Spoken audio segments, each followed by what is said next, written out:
नमस्कार दोस्तों। मैं नवीन शुक्ल फिर हाजिर हूँ एक और बेहद दिल दहला देने वाली कहानी लेकर। कैसा वक्त आ गया है दोस्तों, जहाँ रिश्ते नातों की कोई अहमियत और कोई कद्र ही नहीं बची है। और कैसी कैसी लोगों की मानसिकता हो गई है कि जिससे लोग साथ फेरे लेते हैं, जिसके साथ जीने मरने की कस्में खाते हैं, उसी को बाद में मौत के घाट उतार देते हैं। मित्रों, ऐसी ही एक घटना 3 मार्च को मेरठ शहर में घटी, जहां एक पत्नी ने अपने पति को अपने आशिक के साथ मिलकर मौत के घाट उतार दिया और खुद आशिक के साथ मनाली घूमने चली गई। मित्रों, ये कहानी है 3 लोगों की। पहला 26 साल की मुस्कान रस्तोगी, सौरभ कुमार 29 साल, और तीसरा जो व्यक्ति था वो साहिल शुक्ला 28 साल। मित्रों, साल 2016 में सौरभ की मुलाकात मुस्कान से मेरठ में हुई। मुलाकात जल्द ही दोस्ती में बदल गई और फिर दोनों को एक दूसरे से प्यार हो गया। सौरभ ने मुस्कान से बताया था कि वह मर्चेंट नेवी में काम करता है और इस समय लंदन में पोस्टेड है। ये सब जानकर मुस्कान सौरभ से शादी करने के लिए तैयार हो गई। लेकिन मित्रों, सौरभ के घर वाले इस शादी के लिए बिल्कुल तैयार नहीं थे। लिहाजा सौरभ ने सबकी मर्जी के खिलाफ मुस्कान से शादी कर ली और घर वालों से अलग एक किराए का मकान लेकर रहने लगा। शादी के बाद सौरभ 6 महीने के लिए लंदन चला गया। मित्रों, इसी बीच मुस्कान को कहीं से पता चला कि सौरभ मर्चेंट नेवी में नहीं बल्कि लंदन की किसी बेकरी में काम करता है और उसकी माली हालत भी बहुत अच्छी नहीं है। लेकिन तब तक मित्रों, मुस्कान और सौरभ को एक बेटी हो चुकी थी। बेटी होने के बाद सौरभ के घर वाले भी मुस्कान की बेटी और सौरभ के करीब आने लगे थे, क्योंकि सौरभ ज्यादातर लंदन में रहता था और मुस्कान अपनी बेटी के साथ अकेली मेरठ में रहती थी। तो इसी बीच बेटी को स्कूल लाने ले जाने के दौरान मुस्कान की मुलाकात मोहल्ले के ही साहिल शुक्ला से हो जाती है। दरअसल मित्रों, साहिल और मुस्कान कक्षा 8 तक एक ही स्कूल में एक ही क्लास में पढ़े लिखे, लिहाजा पुरानी जान पहचान थी, तो दोनों जल्द ही एक दूसरे के करीब आ गए।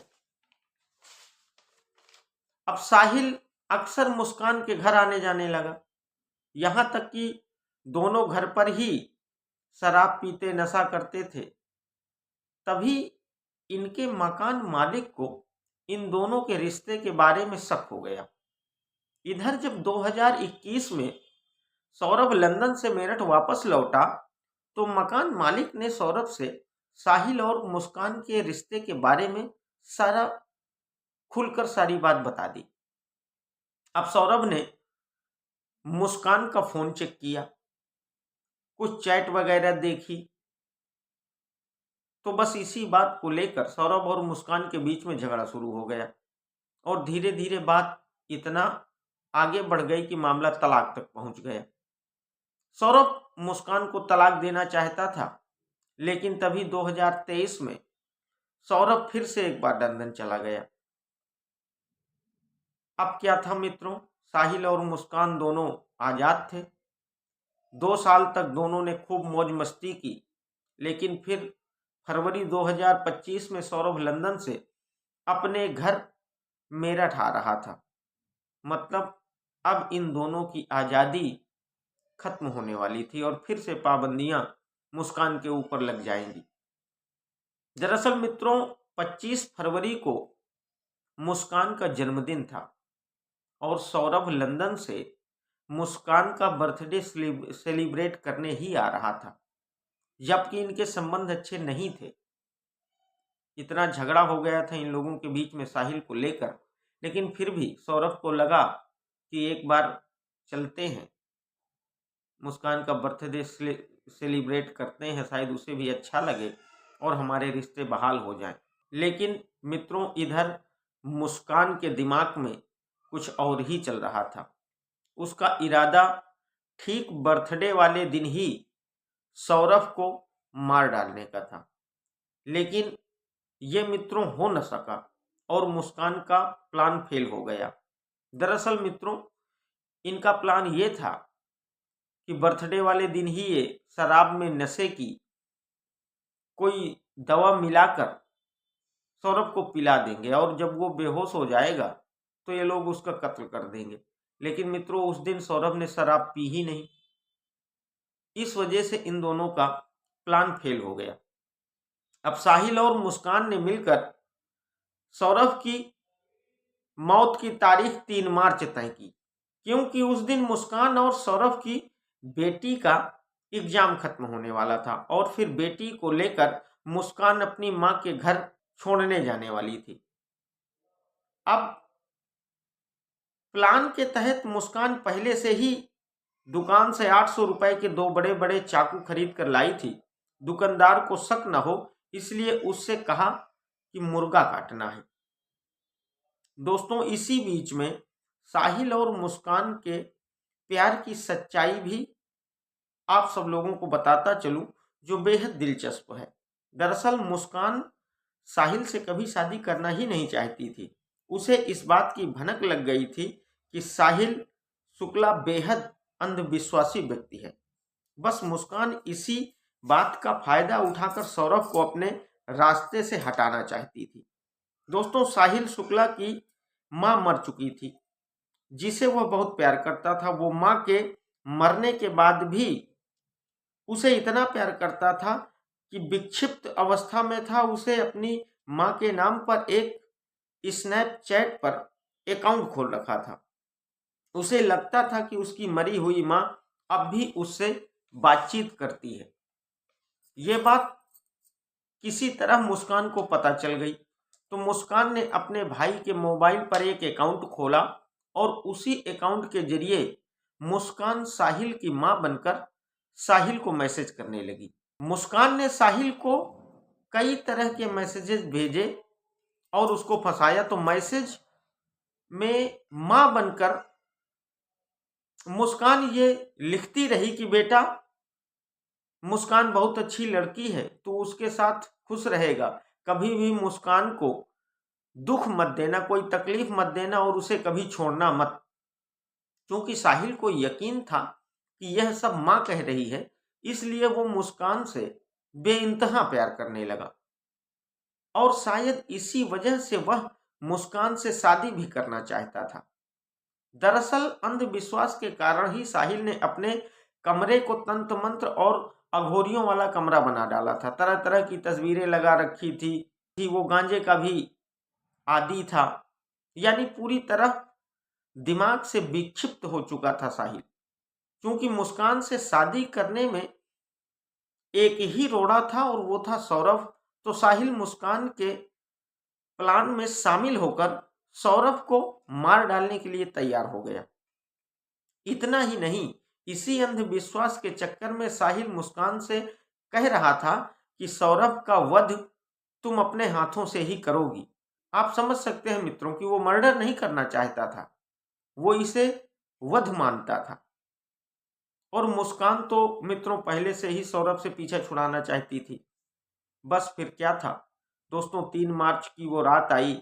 इस बार मुस्कान ने सौरभ का पसंदीदा खाना कोफ्ता बनाया और उसी में बेहोशी की दवा मिला दी। जब सौरभ बेहोश हो गया तो देर रात मुस्कान ने साहिल को घर बुलाया और बेहोश पति के सीने पर पहला वार मुस्कान ने ही किया, क्योंकि साहिल यही चाहता था। फिर साहिल चाकू लेकर सौरभ के ऊपर टूट पड़ा। मित्रों, सौरभ पूरी तरह से लड़ने की कोशिश कर रहा था, लेकिन चाकू के ताबड़तोड़ वारों के सामने वो हार गया। इधर मुस्कान उसकी मौत का खड़े तमाशा देखती रही और फिर कुछ मिनटों में सौरभ की सांसें थम गईं। अब लाश को ठिकाने लगाने की बारी थी मित्रों। प्लान पहले से ही तैयार था।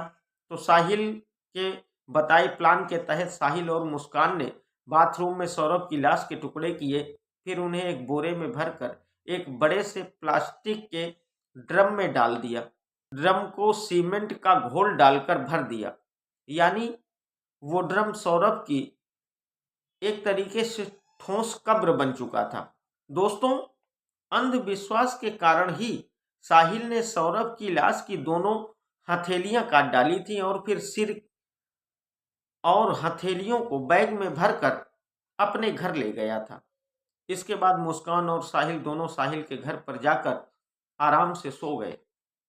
फिर 4 मार्च को लाश वाला ड्रम कमरे में रखकर शाम को ही दोनों ने एक कैब बुक किया और शिमला मनाली घूमने के लिए निकल गए। इनका ये प्लान इसलिए था मित्रों, ताकि लोगों को लगे कि सौरभ और मुस्कान ही घूमने निकल गए हैं। कत्ल के बाद सौरभ का फोन भी मुस्कान अपने साथ लेकर गई थी मित्रों, और वो सौरभ के फोन से ही उसके भाई बहन को मैसेज करती थी और रिप्लाई करती थी, ताकि सबको लगे कि मैसेज सौरभ ही भेज रहा है। उस वक्त मुस्कान अपने साथ 84,000 रुपए लेकर निकली थी मित्रों। 14 दिन बाद जब पैसे खत्म हो गए तो दोनों ने मेरठ वापस आने का फैसला किया। क्योंकि पैसे खत्म हो गए थे और मुस्कान सौरभ के अकाउंट से पैसे निकालना चाहती थी, लेकिन पैसे तो निकले नहीं। तो उसने अपनी माँ को फ़ोन किया, तो माँ ने तो उसको साफ साफ कह दिया कि जब सौरभ तुम्हारे साथ ही घूमने गया है तो फिर पैसे निकालने की क्या ज़रूरत है। तब मुस्कान ने अपनी माँ को बताया कि उसने सौरभ का कत्ल कर दिया है। माँ के पैरों तले जमीन खिसक गई मित्रों, और फिर पहली बार उसकी माँ ने पुलिस को सच्चाई बताई। इसके बाद 18 मार्च को पुलिस मुस्कान के घर पहुंचती है और फिर नीले रंग के उस ड्रम से सौरभ की लाश बरामद होने के बाद सारी सच्चाई सामने आती है। दोस्तों, अगर यह घटना अभी न खुलती तो निश्चित रूप से एक कत्ल और होना था। दोस्तों, जब मुस्कान साहिल को शादी करने से मना करती या फिर किसी तरह साहिल को मुस्कान की बेवफाई का पता चलता, तो तय था कि या तो मुस्कान साहिल को अपने रास्ते से हटाती या फिर साहिल मुस्कान का कत्ल कर देता। लेकिन ये सच्चाई सामने आए उससे पहले ही दोनों गिरफ्तार हो गए। तो दोस्तों, ये थी मेरठ की उस बेवफा पत्नी की कहानी, जिसने अपने अंधविश्वास की अर्धविक्षिप्त आशिक के साथ मिलकर अपने ही पति की हत्या कर दी। मित्रों, इस कहानी को सुनाने का मकसद सिर्फ इतना ही है कि हम सब सचेत रहें, संबंधों के प्रति ईमानदार रहें और समाज की यह जो विभत्स सूरत है वो किसी तरीके बदले। मित्रों, कहानी पसंद आई हो तो मेरे चैनल को भी शेयर और सब्सक्राइब जरूर करिएगा। बहुत बहुत धन्यवाद।